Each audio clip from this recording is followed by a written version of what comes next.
Is it worth learning to trust if you don't trust? People who have difficulty trusting others and see this as a problem often feel that they need to learn to trust. What if they learn to trust instead of mistrust? Then their relationships will begin to develop more successfully. I, as a psychologist, and as a person in general, am more interested in the question here: who exactly are they going to trust? And it usually turns out that they either want to trust everyone, or they want to trust people whom they don't know well, but who seem to be good and reliable, and according to very dubious criteria, from my point of view. But one of my main values in profession and life is safety. And I, as a psychologist, am primarily for healthy caution. And that's why I'm primarily interested in the risks from such trust.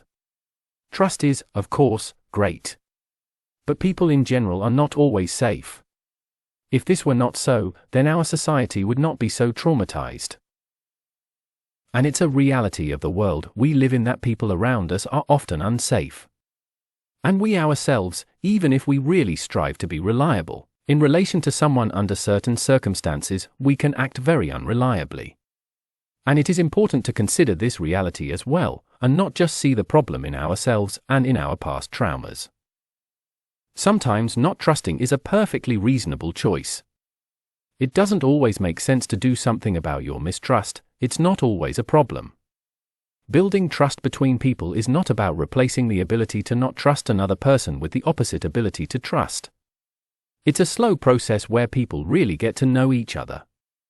And where it becomes noticeable is whether a person has such a value to strive to be sufficiently reliable, safe and careful in relation to a loved one or not.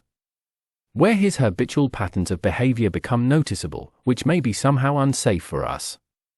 You can't gain trust in someone you've only known for a month. This is very little to get to know someone.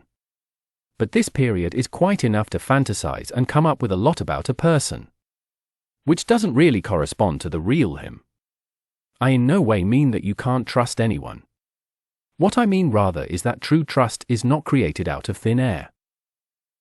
It's a process where you really get to know another person. When you know him, you know how reliable it is, and therefore you make a choice to trust him. And when you know that if something goes wrong on his part, you will cope. That you can take care of yourself.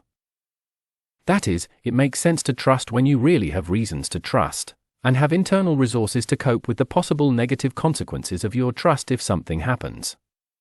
And not when you came up with something about another person, which in reality doesn't really suit him. And when you actually have absolutely no resources to cope if suddenly this person lets you down.